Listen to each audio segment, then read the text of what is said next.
నమస్తే, welcome to questionnaire. Tirumala పవిత్రతను పట్టించుకోవడం లేదా? బోర్డు ఏం చేస్తోంది? పొలిటికల్ లీడర్లు తిరుమలపై అనుచిత వ్యాఖ్యలు ఎందుకు చేస్తున్నారు? టెంపుల్ సిటీపై ఎందుకు అసత్య ప్రచారం జరుగుతోంది? చట్టం కఠినంగా లేకపోవటమే కారణమంటారా? భూమన కరుణాకర్ రెడ్డికి తిరుమలపై కోపమా? హిందువులంటే గిట్టదా? భూమన తిరుమలపై స్వామీజీల్లో కోపం పెరిగిపోతోందా? భూమన ఇంటి ముందు ఎందుకు ధర్నాకు దిగారు? భూమన భక్తులకు క్షమాపణ చెప్పాల్సిందేనా అన్న డిమాండ్ పెరిగిపోతోంది. కొద్ది కాలంగా టీటీడీపై కొంతమంది కక్ష కట్టుకుని తప్పుడు ప్రచారం చేస్తున్నారన్న ప్రచారం జోరుగా సాగుతోంది. భక్తి శ్రద్ధలతో వచ్చే భక్తులను కూడా కించపరిచే పరిస్థితులు నెలకొన్నాయని అంటున్నారు. భక్తులను అవమానించిన భూమన కరుణాకర్ రెడ్డి తీరుపై హిందూ సంఘాల నేతలు, స్వామీజీలు ఆందోళన వ్యక్తం చేశారు. ఆయన ఇంటి ముందు ఆందోళన చేసేందుకు ప్రయత్నం చేశారు. అనవసరంగా టీటీడీ పైన మీ రాజకీయ స్వలాభం కోసం దయచేసి టీటీడీని వాడుకోవద్దు. టీటీడీ అనేది రాజకీయాలకు అతీతమైనది. హిందువుల ఎక్కడున్నా కూడా, ప్రపంచంలో హిందువులు ఎక్కడున్నా ఆ వెంకటేశ్వర స్వామి భక్తులు దయచేసి ఇక్కడ ప్రతిష్టని ఇనుమడింపజేయండి, గౌరవాన్ని పెంపొందించండి. తిరుపతిలో మీరు పుట్టడం, ఉండడం అది పూర్వజన్మ సుకృతం. దయచేసి వెంకటేశ్వర స్వామి మీద అభాండాలు వేయకండి, అక్కడ అపవిత్ర కార్యక్రమాలు ప్రోత్సహించకండి అని 2 సంవత్సరాల నుండి మేము వారికి ఉద్బోధ చేస్తున్నాం. కనీసం వెండవలే. రోజు వెంకటేశ్వర స్వామి మీద టీటీడీ మాజీ చైర్మన్ అని పెట్టుకొని వెంకటేశ్వర స్వామి ఏదైతే సౌకర్యాలు పొందారో, వెంకటేశ్వర స్వామి జీతభత్యాలు ఆయన 2 దఫాలుగా చైర్మన్గా ఉండేటప్పుడు అనుభవించారో, కృతజ్ఞత కనీసం లేకుండా వారిపైనే దుర్భాషలాడి వెంకటేశ్వర స్వామి ప్రతిష్టను బజారుకేర్చడం అనేది మేము తట్టుకోలేకపోతున్నాం. తిరుమలను పట్టించుకోవడం లేదా? బోర్డు ఏం చేస్తోంది? పొలిటికల్ లీడర్ల తీరుపై అనుచిత వ్యాఖ్యలు చేస్తున్నారు. ఇక ఇదే అంశానికి సంబంధించి మనతో పాటు డిస్కస్ చేయడానికి మా కొలీగ్ హిమబిందు ఉన్నారు. హిమబిందు, చెప్పండి, భక్తులను అవమానించిన భూమన కరుణాకర్ రెడ్డి తీరుపై హిందూ సంఘాలు, నేతలు, స్వామీజీలు ఆందోళన వ్యక్తం చేశారు. ఆయన ఇంటి ముందు కూడా ఆందోళన చేసేందుకు ప్రయత్నం చేశారు. దీన్ని ఎలా చూడాలంటారు? దీనికి సంబంధించి అప్డేట్స్ ఏంటి? Right, thank you Sreeja. నిత్యం వివాదాలకు ఆలయంగా కూడా తిరుమల కొండ ఈ మధ్య వివాదాల్లోనే కూడా ఉంటుంది. మొత్తంగా టీటీడీ చుట్టే కూడా మళ్ళీ ఇంకొకసారి రాజకీయ వేడి మొదలైందనే చెప్పుకోవాలి. కాషాయం ముసుగులో కొందరు తనపై రాజకీయ దాడులు చేస్తున్నారంటూ కూడా టీటీడీ మాజీ చైర్మన్, వైఎస్ఆర్సీపీ రాష్ట్ర అధికార ప్రతినిధి భూమన కరుణాకర్ రెడ్డి ఆరోపించారు. ఆదివారం తిరుపతిలో తన క్యాంపు కార్యాలయంలో ఆయన మీడియాతో మాట్లాడుతూ కూడా అటు టీటీడీలో జరుగుతున్న అక్రమాలు, అవినీతిని కూడా బయట పెడుతున్నందుకే తనపై దాడులు జరుగుతున్నాయంటూ కూడా ఆయన మీడియా వేదికగా చెప్పడం జరిగింది. అంటే టీటీడీ కార్యకర్తలు కాషాయం చుట్టుకొని వస్త్రాలు ధరించి కూడా తన ఇంటి ముట్టడికి వచ్చారంటూ ప్రధానంగా కూడా ఆయన స్వామీజీలపైన కూడా ఈ ఆరోపణలు చేశారు. ఈ నేపథ్యంలో స్వామీజీలందరూ కూడా భూమన కరుణాకర్ రెడ్డి ఇంటి ముట్టడికి కూడా ప్రయత్నించారు. అక్కడ పోలీసులు వాళ్ళందరినీ కూడా అడ్డుకున్నారు. తిరుమల పవిత్రతను పాడు చేసే విధంగా కూడా ఇట్లా చేయడం తగదంటూ కూడా అటు స్వామీజీలు భూమన కరుణాకర్ రెడ్డిపై కూడా మండిపడుతున్న పరిస్థితి. అంటే ఈ వ్యవహారానికి సంబంధించి కూడా భూమన కరుణాకర్ రెడ్డి ఒకటే ఆరోపిస్తూ ఉన్నారు. TDP NTR literature committee chairman Atluri నాయకత్వం దీనికి మొత్తంగా కూడా ఈ స్వామీజీలు వెనుక నాయకత్వం వహించారంటూ కూడా ఆయన ఆరోపిస్తున్న సంగతి. అంటే పేరుకే కాషాయం, బట్ ఆ మనసంతా కూడా కషాయంగా కూడా ఉండిపోయిందంటూ కూడా ఆయన ఇలాంటి వివాదాస్పదమైన వ్యాఖ్యలు చేశారు. బట్ నిజంగా నాకు స్వామీజీలన్న మఠాధిపతులు అంటే చాలా గౌరవం ఉంది. బట్ ఈ రాజకీయ రంగు పులుముకొని ఎవరైతే కూడా దీని వెనుక రాజకీయ స్వలాభం కోసం పనిచేసే స్వామీజీల పట్ల నాకు అంత గౌరవం లేదు, అందుకే ఈ వ్యాఖ్యలు చేశారంటూ కూడా అటు భూమన కరుణాకర్ రెడ్డి చెప్తున్నారు. ముఖ్యంగా టీటీడీ శ్రీవాణి టికెట్లకు సంబంధించి కానీ, బ్రేక్ దర్శనాలకు సంబంధించి కానీ ఈ టికెట్లపై అక్రమాలు జరుగుతున్నాయంటూ కూడా ప్రశ్నించినందుకే ఈ దాడులు నాపై చేస్తున్నారంటూ కూడా భూమన కరుణాకర్ రెడ్డి చెప్పడం జరిగింది. బట్ టీటీడీలో జరుగుతున్న అక్రమాలకు సంబంధించి, అన్యాయాలకు సంబంధించి నేను ప్రశ్నిస్తూనే ఉంటాను, ఎన్ని దాడులు జరిగినా కూడా నేను ఇవి ఆపనంటూ కూడా ఆయన స్పష్టం చేశారు. అంటే కూటమి ప్రభుత్వం ఏర్పడినాక మొత్తంగా కూడా తిరుమల అపవిత్రత చాలా వరకు కూడా ఘటనలు చాలా జరిగాయి. కొండపైన బిర్యానీల అమ్మకాలు అయితేనేమి, మద్యం బాటిల్ ఇవన్నీ కూడా దొరికాయి. సో ముఖ్యంగా ఇప్పుడు ఈ స్వామీజీలందరూ కూడా నా ఇంటిపైన ముట్టడి చేస్తున్నారు కదా. మరి 3,000 కోట్ల విలువైన స్థలాన్ని ఒబెరాయ్ హోటల్కి ఎందుకు కేటాయించినపై స్వామీజీలు ఎందుకు మౌనంగా కూడా ఉన్నారు? నిజమైన పీఠాధిపతులు, నిజమైన జగద్గురువులు ఉండే వాళ్ళందరికీ నేను ఎప్పుడూ కూడా గౌరవం ఇస్తాను. బట్ రాజకీయ ప్రయోజనాల కోసం కాషాయం ధరించిన వారి పట్ల వారిని మాత్రం నేను డెఫినెట్ గా కూడా క్వశ్చన్ చేస్తానంటూ కూడా భూమన కరుణాకర్ రెడ్డి చెప్పారు. సో మాట్లాడతాము ఈ వివాదానికి సంబంధించి కూడా. జాయిన్ అయ్యారు గెస్ట్లు బొట్ల రామారావు గారు వైసీపీ అధికార ప్రతినిధి, అలాగే వేణుగోపాల్ గారు జనసేన నాయకులు జాయిన్ అయ్యారు. గిరి ప్రసాద్ శర్మ గారు మరి కాసేపట్లో కూడా జాయిన్ అయ్యే అవకాశం ఉంది. రైట్, నమస్తే అండి, వెల్కమ్ టు డ్రైవ్. ముందుగా వేణుగోపాల్ గారు ఎట్లా చూస్తారు అంటే ఈ వ్యవహారానికి సంబంధించి కూడా మొత్తంగా కూడా ఈ స్వామీజీల వెనక కూడా నడిపిస్తుంది TDP NTR literature committee chairman Atluri నాయకత్వం వహిస్తూ ఉన్నారు. నాకు నిజమైన కాషాయానికి సంబంధించి కానీ పీఠార్థుల పరిశ్రమ జగద్గురులకు సంబంధించి కూడా నేను నిజంగా వాళ్ళని గౌరవిస్తాను. బట్ ఎవరైతే కూడా రాజకీయ ముసుగులో ఉండి ఇవంతా కూడా చేసిన వాళ్ళ పట్ల నేను వాళ్ళని ప్రశ్నిస్తూనే ఉన్నాను. ఇంకొకటి టీటీడీలో జరుగుతున్న శ్రీవాణి టికెట్లకు సంబంధించి కానీ, బ్రేక్ దర్శన టికెట్లకు సంబంధించి కానీ, అక్కడ జరుగుతున్న అక్రమాలకి అన్యాయాలకి సంబంధించి ప్రశ్నించినందుకే నాపై దాడులు జరుగుతూ ఉన్నాయి. బట్ ఎన్ని చేసినా కూడా నేను ఈ టీటీడీలో జరుగుతున్న అక్రమాలకు సంబంధించి ప్రశ్నిస్తూనే ఉంటానంటూ కూడా ఆయన చెప్తున్న విషయం ఏం చెప్తారు? ముందుగా మీకు అదేవిధంగా ప్యానల్ పాల్గొంటున్న సభ్యులకి అయినా లేదా అందరికీ న్యూస్ ప్రేక్షకులందరికీ నమస్కారం. ఈ రోజు ఏదైతే వైఎస్ఆర్సీపీ నాయకులు మాట్లాడుతూ ఉంటే రాష్ట్ర ప్రజలు శ్రీవారి భక్తులు నవ్విపోతున్నారు. అంటే గతంలో వైఎస్ఆర్సీపీ ప్రభుత్వంలో వైఎస్ఆర్సీపీ నాయకులు ఏ విధంగా చైర్మన్లుగా, బోర్డు మెంబర్లుగా, ఎమ్మెల్యేలుగా, ఎంపీలుగా రాష్ట్ర వ్యాప్తంగా దోచుకున్న అది చాలాదంటూ ఏదైతే హుండీలో అవినీతి, ఏదైతే హుండీలో మద్యసాలు చేశారో ఆ మద్యసంలో మేమేదో భగవంతుడికి న్యాయం చేసినట్టు వీళ్ళు మద్యం చేసి మధ్యస్థం చేసి 100 కోట్లు ఏ విధంగా దోచుకున్నారు.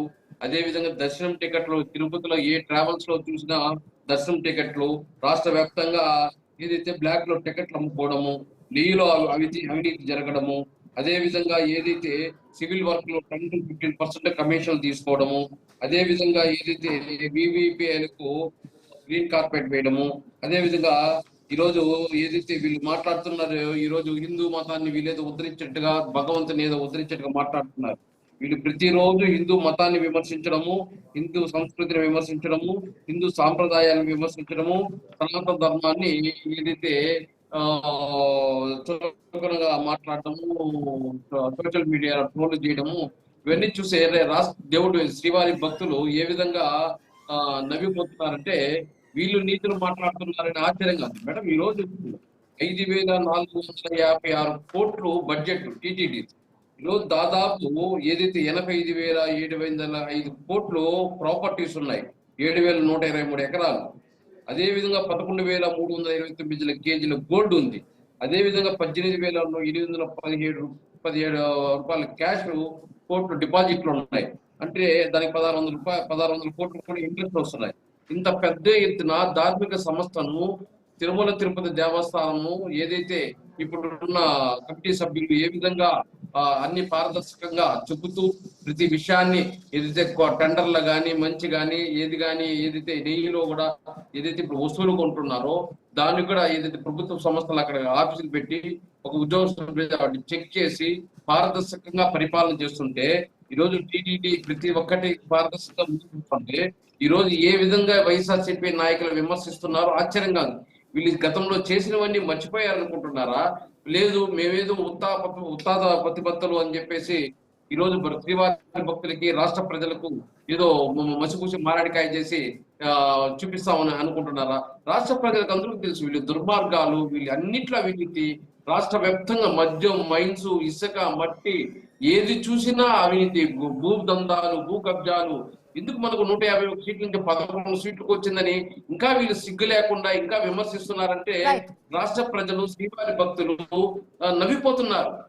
వీళ్ళు కొంచెం తెలుసుకోమని చెప్పండి. గత 5 సంవత్సరాలు ఏం పరిపాలించాము, ఎంత అవినీతి. ఈ రోజు కోర్టులకి పోలీస్ స్టేషన్కి ఎందుకు తిరుపుకుంటున్నాం మనం ఎంత అవినీతి చేస్తుంటే మనకు ఎమ్మెల్యేలు, మన ఎంపీలు, మన బోర్డు మెంబర్లు, మన చైర్మన్లు ఈ విధంగా అవినీతి చేశారు కాబట్టి కదా వెంకటేశ్వర స్వామి ఏదైతే ఈరోజు చూస్తున్నాం తిరుమల తిరుపతి వెంకటేశ్వర స్వామి ఏదైతే అక్కడ బాధ్యత తీసుకున్న వాళ్ళు ఎక్కడైనా అవినీతికి పాల్గొన్న ఈ రోజు వాళ్ళ చరిత్ర లేకుండా పోయారు. రాబోయే రోజుల్లో కూడా వీళ్ళు చరిత్రలో మిగలరు. ఖచ్చితంగా భగవంతుడు శుద్ధి తినే వాళ్ళు ఎవరు కానీ ₹1 ఈ అవసరానికి తింటే ఓకే, అవసరం మించి ఏదో దోచుకునే వాళ్ళ ప్రయత్నం చేస్తే మాత్రం ఖచ్చితంగా ఏదైతే అంటే అవసరానికి మించి దోచుకోవడం అంటే అవసరానికి మించి దోచుకోవచ్చని చెప్తున్నారా? ఇప్పుడు జరగకుంటారు, ఇప్పుడు అది కూడా తప్పే కదా. జరగ ఆకిలితో ఉంటారు.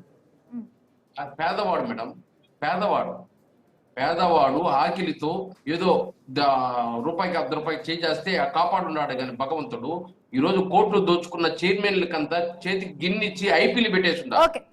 అలాంటి పరిస్థితి రాబోతున్నాయి వీళ్ళకి రాబోయే రోజులు. అది గుర్తు పెట్టుకొని మాట్లాడాలి. ఊరికే భగవంతుని రోజు తీసుకున్న టీవీల ముందు తిరుమల తిరుపతి దేవస్థానం గురించి ఆ బ్రేక్ తీసుకుందాం. బ్రేక్ తర్వాత కంటిన్యూ చేద్దాం. అసలు ఆలయ పరిపాలనపై రాజకీయ నేతల ప్రభావాన్ని ముఖ్యంగా కూడా తగ్గించాలా, వ్యక్తిగత విమర్శలకి సంబంధించి రాజకీయాలకు సంబంధించి రెండు కలపడం వల్ల కూడా తిరుమల భక్తులకు సంబంధించి కూడా చాలా వరకు ఆందోళన వ్యక్తమవుతుంది. మనం చూస్తున్నాం, ఎప్పుడు చూస్తున్నా కూడా ఈ తిరుమల కొండ చుట్టే వివాదం జరుగుతుంది. తిరుమల పవిత్రతను కాపాడడంలో నిజంగా కూడా లోపం జరుగుతోందా, లేకపోతే చిన్న చిన్న విషయాన్ని పెద్దవిగా కూడా చూపించి మొత్తంగా రాజకీయంగా కూడా చాలా వరకు కూడా రాజకీయ నేతలు ఆడుతూ ఉన్నారా? నిజంగా తిరుమల సంబంధించి కూడా వరుస వివాదాలు ఎప్పుడు కూడా ఇవన్నీ కూడా భక్తులకి సంబంధించి కూడా చాలా వరకు ఆందోళన పెంచుతున్నాయి. ఈ మధ్య కాలంలో మనం చూస్తున్నాము చాలా వరకు ఎప్పుడు కూడా కొండ చుట్టే వివాదాలు, దీనికి సంబంధించి మొదటి నుంచి ఘీ లడ్డు వివాదం సంబంధించి ప్రతి ఒక్కటి కూడా తిరుమల కొండ పవిత్రత గురించి మాట్లాడుతూనే ఉన్నారు. సో మాట్లాడుతూనే ఉన్నాము. బొట్ల రామారావు గారు వైసీపీ అధికార ప్రతినిధి. నమస్తే అండి రామారావు గారు. రైట్, భూమన కరుణాకర్ రెడ్డి చేస్తున్న వ్యాఖ్యల పట్ల ఇంకా క్లారిటీ ఇవ్వాల్సిన అవసరం ఉందా? ఆయన ఇంటికి ముట్టడి కూడా చేశారు, పీఠాధిపతులు జగద్గురులు అందరూ కూడా. వీళ్ళు వెనక కూడా కొంత టీడీపీ నేతల హస్తం ఉందంటూ కూడా ఆయన కూడా మాట్లాడిన పరిస్థితి. ముఖ్యంగా ఇవన్నీ వ్యాఖ్యలు బట్టి చూస్తుంటే కొంత రాజకీయాలకి సంబంధించి రాజకీయ నాయకులు టీటీడీ కొండకి సంబంధించి కొంత సపరేషన్ ఉంటే బాగుంటుంది అన్నట్టుగా కూడా అనిపిస్తోంది. నిత్యం కూడా ఇవే విమర్శలు, ఆ ప్రభుత్వం ఈ ప్రభుత్వం అన్నట్టుగా కూడా కనిపిస్తోంది. ఖచ్చితంగా మేడం, ఇక్కడ ఒక అంశాన్ని గమనించాలి మనం. టీటీడీలో ఏ ఒక్క బోర్డులో జరిగినటువంటి వైఫల్యాలు ఈ బోర్డు పరిమితాలలో జరుగుతున్నమాట వాస్తవంగా కాదా? అంటే ఇక్కడ ఇప్పుడు ఈ రోజు టీటీడీ దర్శనానికి పోతే సామాన్య భక్తులు ఎంత ఇబ్బంది పడుతున్నారు. ఇక్కడ రికమెండేషన్ తోటి నల్లం గడుపుతున్నారు. ఇక్కడ అన్ని రాష్ట్రాలకు సంబంధించినటువంటి విఐపీలకు ప్రాధాన్యత సామాన్య భక్తులకు రాలేదు. ఏ రోజు కూడా ఈ మధ్య కాలంలో దశాబ్ద కాలంగా చూస్తే 7 నుంచి 10 గంటల లోపల దర్శనాలు అయినటువంటి పరిస్థితి నుంచి ఈ రోజు 30 గంటలకు పైగా దర్శనానికి పడుతుందంటే బోర్డు వైఫల్యం ఉంది. అంటే వీళ్ళు వాళ్ళకి సంబంధించినటువంటి వ్యక్తులకు లెటర్లు, రికమెండేషన్లు వీళ్ళకి కనిపించట్లేదా? నాకు వేణుగోపాల్ గారు నేను చెప్తున్నా. ఇంకొక అంశం ఏంటంటే మేడం, వైకుంఠ ద్వార దర్శనం అంశంలో కానీ, లేకుంటే ఆయన ఈ మధ్య మాట్లాడినటువంటి భగవద్గీత అంశంలో కానీ ఎందుకు టీటీడీ బోర్డు చైర్మన్ ని తొలగించట్లేదు అనేటువంటిది ప్రతి ఒక్కరిలో ఉంది. ఇవన్నీ కూడా డైవర్షన్ చేయడానికే కొంతమంది స్వాములకు వేరే వేరే సబ్జెక్టులు ఇచ్చి ప్రభుత్వం చేస్తున్నటువంటి ఈ యొక్క నిరాధారమైనటువంటి ఆరోపణలు, ఈ యొక్క నిరాధారమైనటువంటి ప్రేలాపనలు ఇవన్నీ మానుకోవాలి. ఖచ్చితంగా వాస్తవాలు ఉంటే ఎంక్వైరీ చేయండి. ఇప్పటికే లడ్డూ మీద విపరీతంగా వీళ్ళు ట్రోల్ చేసినటువంటి దాని వల్ల ప్రపంచ వ్యాప్తంగా టీటీడీ ప్రతిష్ట దెబ్బతింది. ఇంకా సిగ్గు లేకుండా చీప్ పాలిటిక్స్ చేస్తే ప్రజలు క్షమించరు. భక్తులు ఇప్పటికే వీళ్ళని చేదరించుకుంటున్నా కూడా వీళ్ళకి ఇంకా సిగ్గు రాలేదు. ఖచ్చితంగా వీళ్ళ యొక్క మనస్సు బాగుపడాలని భగవంతుడు వీళ్ళకి మంచి బుద్ధి ప్రసాదించే విధంగా సాక్షాత్ ఆ దేవాదేవుడే వీళ్ళని ఖచ్చితంగా వీళ్ళ ప్రక్షాళన చేయాలని చెప్పేసి మేము కోరుకుంటున్నాం. వీళ్ళ అబద్ధాలు, వీళ్ళ వైఫల్యాలు వీటన్నిటిని కూడా ఖచ్చితంగా వీళ్ళు తీసుకురావాలి. అసలు టీటీడీ చైర్మన్ కి పాలించే అర్హత ఎక్కడ ఉందంటే ఆయనకి ఏం అనుభవం ఉంది? ఒక టీవీ చైర్మన్ అయితే బూత్ ఛానల్ పెట్టుకున్నటువంటి వ్యక్తులకి ఈ రోజు టీటీడీ చైర్మన్ ఇచ్చి అపవిత్రత తప్పితే భగవద్గీత గురించి చాలా నీచంగా దిగజారి మాట్లాడినటువంటి చైర్మన్ ఇంకా ఆ పదవులు కొనసాగించడం ఈ ప్రభుత్వానికి కానీ, ఎన్డీఏలో ఉన్నటువంటి ఎన్డీఏ యొక్క రాష్ట్ర ప్రభుత్వం కానీ కేంద్ర ప్రభుత్వానికి కానీ క్షేమకరం కాదని చెప్పి ఘంటాపరంగా చెప్తున్నాం. ఖచ్చితంగా ఈ టీటీడీ చైర్మన్ రాజీనామా చేయాల్సినటువంటి ఆవశ్యకత ఉంది. తర్వాతనే ఇవన్నీ కూడా చక్కబడతాయి. ఇవన్నీ కూడా ఈ ట్రోల్స్ కానీ, ఎన్ని క్రియేషన్ కానీ, ఈ యొక్క క్రియేషన్ మూవ్మెంట్స్ మాకు తెలియదు కాదు. గతంలో కూడా చాలా చేశారు. చంద్రబాబు నాయుడు గారి ప్రభుత్వం అంటే, చంద్రబాబు నాయుడు గారి రాజకీయం అంటేనే వేరే విధంగా ఉంటుంది. బ్యాక్ డ్రాప్ లో ఒకటి, ఫ్రంట్ లో ఒకటి ఉంటుంది అనేది ప్రతి ఒక్క వ్యక్తి తెలిసినటువంటి అంశం కదా మేడం. అంటే శారదా పీఠం స్వామీజీకి సంబంధించి కూడా అప్పటి ప్రభుత్వ పెద్దలతో కూడా అంటే వ్యక్తిగతంగా కూడా కొంత అంటే సాన్నిహిత్యం ఉండడం వల్లే కూడా టీటీడీలో కొంత నిర్ణయాలకు సంబంధించి కూడా కొంత ప్రభావితం అయ్యాయంటూ కూడా అటు విమర్శలు చేసిన మొత్తంగా ప్రతిదీ కూడా ఒక్కొక్క దాన్ని కూడా లింకప్ చేసుకుంటూ కూడా వస్తున్న పరిస్థితి. ఎక్కడా కూడా స్వార్థపూరితమైనటువంటి అంశాల జోలికి శారదా పీఠాధిపతి గారు కానీ మరొకరు కానీ ఇప్పటిదాకా పోయింది లేదండి. అట్లాగే ఈ ప్రభుత్వానికి చిత్తశుద్ధి ఉంటే వీళ్ళు లడ్డు కల్తీ అనేటువంటి అంశంలో లేనటువంటి కల్తీని, జంతు పువ్వులు కలిసినాయి అని చెప్పేసి, లేకపోతే చేప నూనె కలిసిందని చెప్పేసి, లేకపోతే బాత్రూముల్లో వాడేటటువంటి యాసిడ్ కి సంబంధించినటువంటి అవశేషాలు కలిసినాయి అని మాట్లాడారే. దేవాదేవుడి మీద వీళ్ళకున్నటువంటి గౌరవ మర్యాదలు వాళ్ళ వ్యాఖ్యల ద్వారా అర్థమవుతుంది. తోకముడిచినటువంటి నాయకులు మరలా టీటీడీలో అది డైవర్షన్ చేయకపోతే వీళ్ళ వైఫల్యాలు వస్తాయి కదండి. ఈ రోజు భక్తులంతా కూడా ఏసడించుకుంటున్నారు. అక్కడ వస్తువులు కానీ సౌకర్యాలు కానీ ఇవన్నీ కూడా మొత్తం కూడా హోల్సేల్ గా అమ్ముకుంటున్నటువంటి పరిస్థితి కొండ మీద ఉంది. వాటిని డైవర్షన్ చేయడానికే ఇటువంటి చీప్ ట్రిక్స్ చేస్తున్నారు. వీటిని సమర్థవంతంగా తిప్పి కొట్టగలిగినటువంటి ఆధారాలు కానీ ఆ యొక్క నాలెడ్జ్ కానీ మా దగ్గర ఉంటే ఖచ్చితంగా మేము జవాబు చెప్తాం మేడం. వేణుగోపాల్ గారు, అంటే రాజకీయ విమర్శలకు అంటే రాజకీయ పరంగానే కూడా విమర్శలు చేయాలి కానీ బట్ ఇంటి ముట్టడలు ఇవన్నీ కూడా ఎంతవరకు చేయడం ఒకటి అంటే కరెక్ట్. ఇంకా పుణ్యక్షేత్రాన్ని, తిరుమల లాంటి పుణ్యక్షేత్రానికి సంబంధించి కూడా ఎందుకు రాజకీయ నేతలందరూ కూడా ఒక గొడవల కేంద్రంగా కూడా దాన్ని మార్చేస్తున్న పరిస్థితి? మేడం, ఈ రోజు వైఎస్ఆర్సీపీ డ్రామాలు ఏ విధంగా ఆడుతుందంటే, యాక్చువల్ గా కొండపైకి తిరుమలకి నిషేధిత వస్తువులు నుంచి ఎలక్ట్రానిక్ వస్తువులు కానీ, ప్లాస్టిక్ కానీ, తోలు వస్తువులు కానీ, మద్యం కానీ, పొగాకు కానీ, మాంసం కానీ, అదేవిధంగా ఆయుధాలు కానీ, మందు సామాగ్రి కానీ, దుస్తులు కానీ, అదేవిధంగా రాజకీయ ప్రచారాలు కానీ, స్పీచ్లు కానీ, అదేవిధంగా క్రాకర్స్ కానీ, ఇవన్నీ ఇలాంటివి తిరుమలకి నిషేధం. అలాంటిది ఈ మధ్య గత 6 నెలల క్రితం వైఎస్ఆర్సీపీ నాయకులే అక్కడ పోయి మందు బాటలు పెట్టేసి, ఖాళీ బాటలు సీసాలన్నీ పెట్టేసి గొప్పగా దాని ఫోటోలు తీసి సాక్షిలో పత్రికలో వేయడం జరుగుతుంది. ఆడ సీసీ కెమెరాలు చూస్తే అక్కడ ఎవరు మందు బాటలు వేశారని చూస్తే సాక్షి రిపోర్టర్ ఉన్నాడు, అదే విధంగా వైఎస్ఆర్సీపీ నాయకులు ఉన్నారు. అంటే ఏ విధంగా భగవంతుడు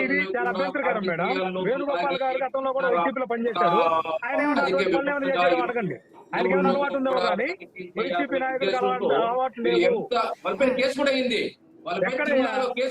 జరగలేదు. మాట్లాడతారు వేణుగోపాల్ గారు. అసంబద్ధమైనటువంటి వ్యవహారం, అసమంజసమైనటువంటి విషయం, సంబంధం లేనటువంటి విషయం. అంటే మీ ప్రభుత్వం ఉన్నాయి కదా, మరి ఇంత కొండపై అంత దీనిగా కూడా వస్తున్నప్పుడు అడ్డుకోవాల్సిన బాధ్యత అంతా కూడా కూటమి ప్రభుత్వానికి ఉందంటారు కదా. ఇక్కడ మేడం, ఇక్కడ ఈ ప్రభుత్వం యొక్క వైఫల్యాల్ని మా మీద ఈ ప్రభుత్వానికి సంబంధించినటువంటి రికమెండేషన్ నాయకులు కానీ ఫోటోలు, వీడియోలు మనము సామాజిక మాధ్యమాలు చూసాము. వేణుగోపాల్ గారు